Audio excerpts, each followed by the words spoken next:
the Prophet ﷺ, did say to us that the birds work because they have left their nests and they came back at the end of the day. What were they doing? They didn't go to the masjid, of course, to the mosque and sat there. No, they went looking for food.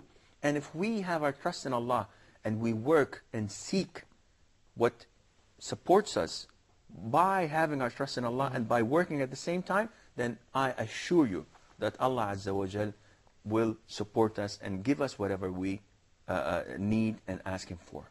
Well, excuse me, Sheikh Hassan, according to halal and haram in working in Islam, an extension to the comment, if anybody, a man or a guy, who wants to work in something, he should work in something which is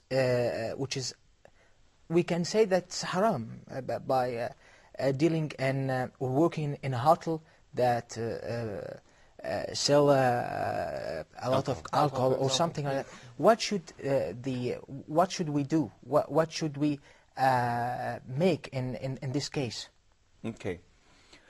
If I understand your question correctly, then I'll answer it with a hadith and comment on that afterwards. The Prophet ﷺ, and the hadith was reported by Imam Muslim in Sahih, he told us about a man traveling with lots of dust in his hair because of traveling, and raising his hands to heaven and saying, "Oh Allah, Oh Lord, Oh Rabb, Oh Rabb."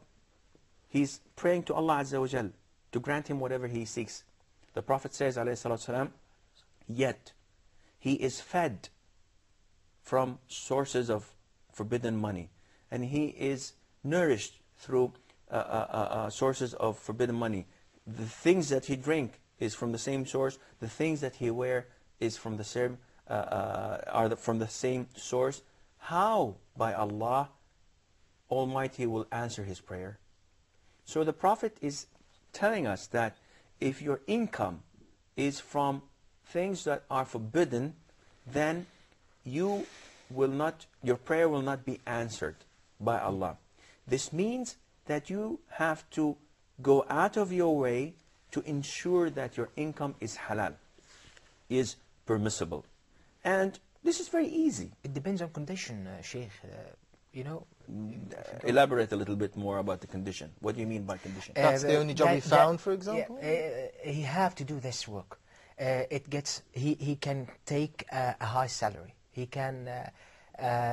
maybe if you put it into another aspect, that he's working and then he's asked to do this part as part of his work, and without doing that, he might be fired, for example. Okay, let me first of all say that there is a rule in Islam which says that necessity makes forbidden things permissible.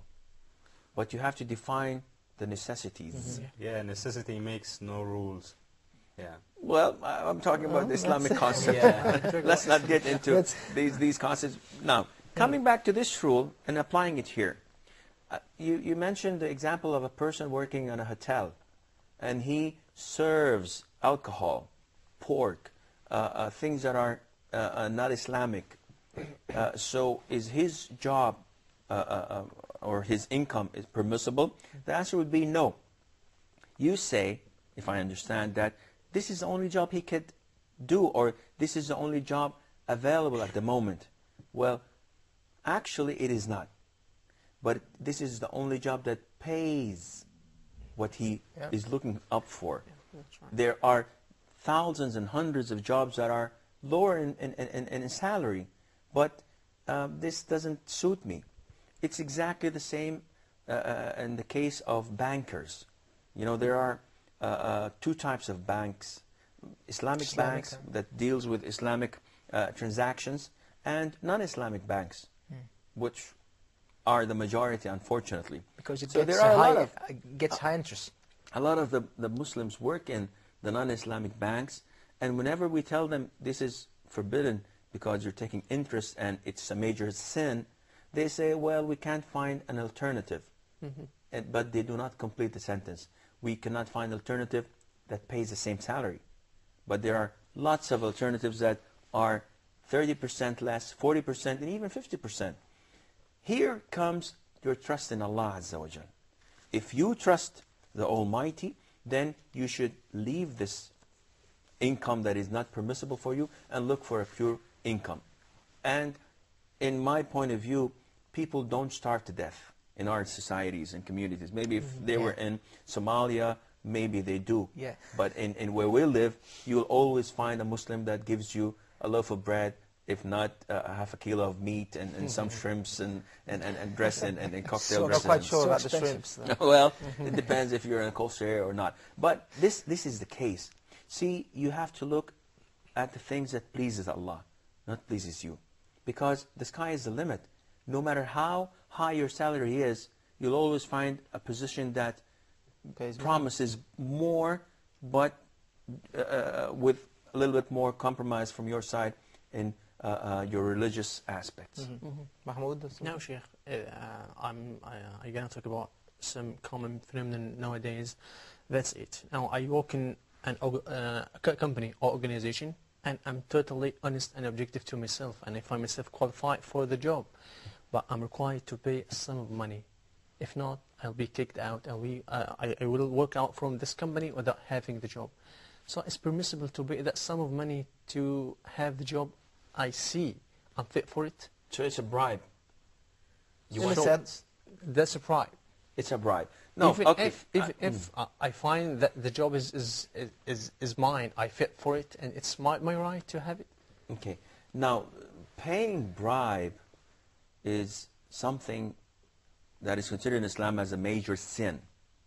And those who pay bribes, those who receive the bribes, and those who are witnessing the bribing process are all cursed by Allah. And this is a major sin. But when we come to this case where you have a job opening and you are applying for this job and your HR manager wants a small something under the counter for him to accept. Now, you are the victim, but you want to make yourself also the judge because you are claiming that you are the most qualified person, and this is not to you to judge. Now, say your desire is influencing your judgment. You want the job because it pays well, and at the same time, you're convinced that you're the best man around, but this is your own thinking, and this is your own estimation. You may be right and you may be wrong.